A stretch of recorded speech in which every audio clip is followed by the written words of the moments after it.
Thank you. Thank you, Celeste. Staff, Councillor Harvie, residents joining us tonight, thank you for your time. As Celeste mentioned, my name is Mark Resnick. I'm with Smart Centers. I'm joined here tonight by my colleagues Tracy Hui and Darren Cohen from Weston Consulting, our planning consultants. They're in the background taking notes of tonight's discussion, and as Celeste noted, they will be addressed through the process. The presentation tonight is really to give you 3 points of information. Information about who Smart Centers is, some brief comments on the policy context for the 15 Harvie Road property, and introduce the development proposal to you. A little bit about us. Many people think of Smart Centers, they think of shopping centers, and that is correct. That remains our core business, but that's not our entire business. Smart Centers is a nationally branded company with approximately 168 properties across the country, but we are in the midst of diversifying into other forms of development. As you can see on the screen is a description of much information about Smart Centers. Through our Smart Living brand, we develop residential, we have office developments. On the screen, you can see one of our flagship developments at the VMC in Vaughan, which includes residential, office, and retail. Smart Centers also develops commercial, industrial, as well as seniors residents with our JV partner, Riviera Living. And we also have self-storage with our joint venture partner, SmartStop. To bring this down a little more focus on Barrie, the map in front of you provides an overview of Smart Centers' presence in Barrie. Within the city of Barrie, we have 2 Walmart anchored shopping centers. We have our Barrie South property at Mapleview and Highway 400, and our Barrie North shopping center at Bayfield and Livingston.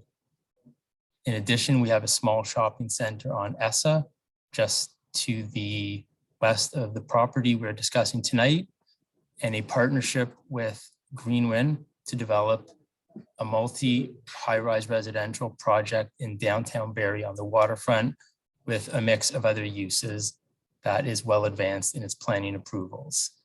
But tonight we are here to talk about our 15 Harvie Road property, which is highlighted in red towards the bottom of the screen. Now for a little bit of context about the site and the area.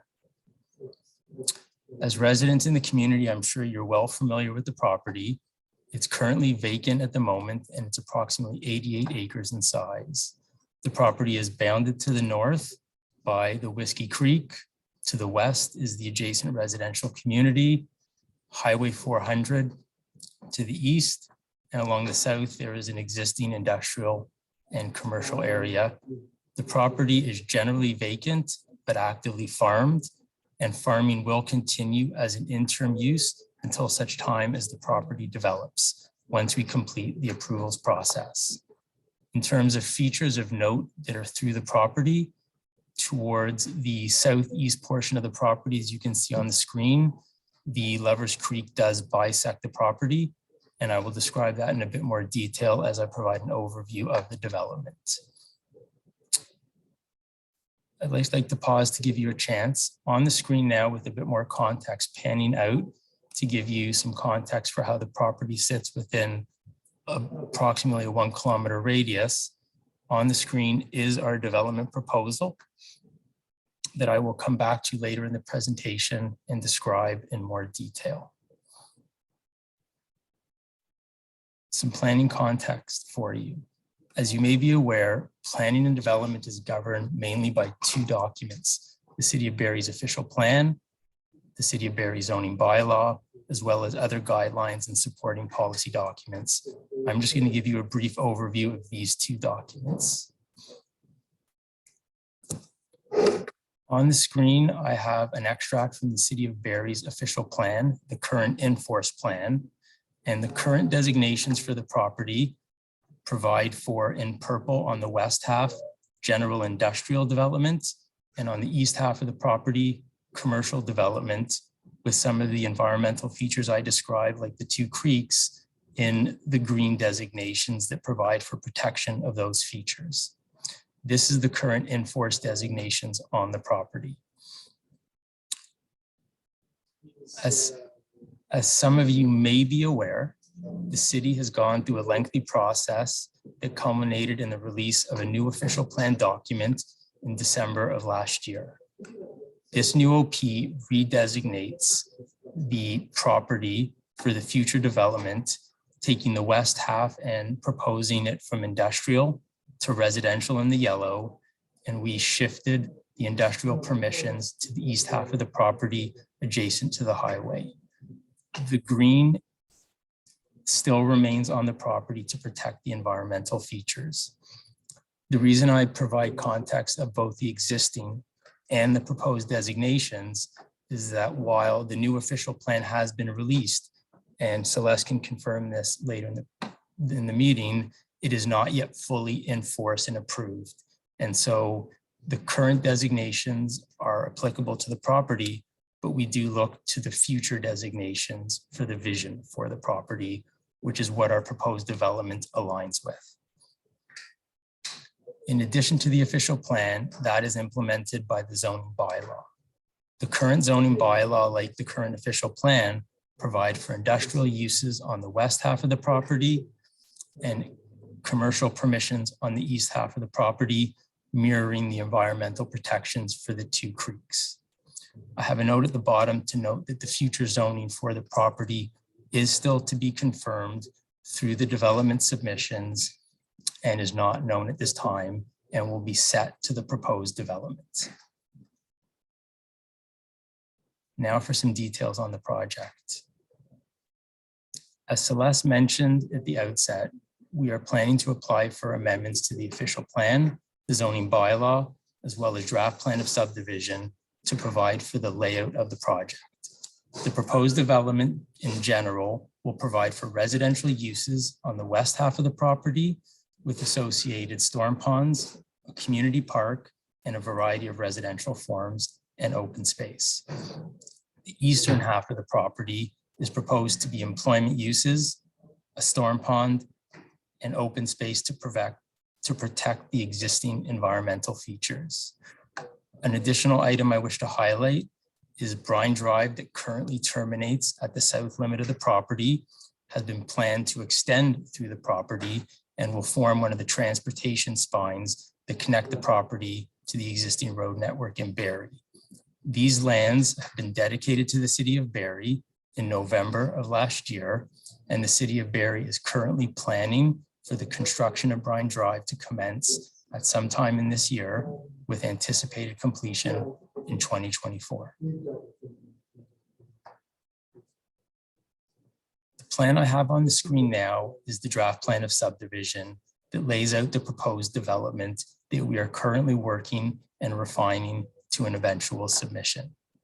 The layout on the screen reflects what the draft plan submission will look like, but for illustrative purposes for this presentation, we have provided a more colored concept plan and version that I think is easier to read, and I'll leave on the screen now while I describe the project. As I noted, Brine Drive will form the main transportation spine for the project. Brine Drive has been planned as a 5-lane right-of-way that will provide for two lanes of travel in each direction with turning movements, as well as a bike lane for multimodal travel. This provides for a divide in the property and that logically separates the residential uses and the employment uses described earlier. Starting on the west side of the property, as you can see in green here, is an existing easement that will remain that has a utility corridor through there for hydro towers, and that is proposed to remain as it is today through the project. What we propose for the west half of the property is a mix of low-rise forms of development and mid-rise. In yellow along the north and around the southern edges of the proposed development, we are currently planning for semi-detached units. The more orange units in the middle are townhouses. The brown, as you move over towards Brine Drive, are back-to-back townhouses. And then along Brine Drive, we have provided for a transition in densities with a proposal for mid-rise apartments in the order of 4 to 6 stories to bring that density closer to Brine Drive. We feel this transition is sensitive to the adjacent community, which is predominantly a low-rise form of singles and some townhouses. In addition to this, we have provided for what I like to call a bit of an outdoor campus of a new public park, stormwater management facility, and an open space block around the existing Lovers Creek. This provides for a large outdoor amenity area that will anchor the subdivision and is for the use of future residents as well as the existing residents of Barrie. Access to the project and the west half will be provided by 2 road connections into Thrushwood Drive, thus providing for an extension of the existing community. The concept you see on the screen approximates a unit count of 768 residential units. That is still subject to review, and I expect that number will fluctuate as we move through the process, but it gives you a sense of how many units may result from this development. Transitioning over to the east side of Brine Drive is where we propose the employment uses that we feel will benefit from visibility to the highway. And the layout you see before you of these buildings is one concept for how the property might be developed. But as we go through the process and as the plan adjusts, we will see how those blocks lay out, but it will generally be proposed in 1 to 2 stories in height.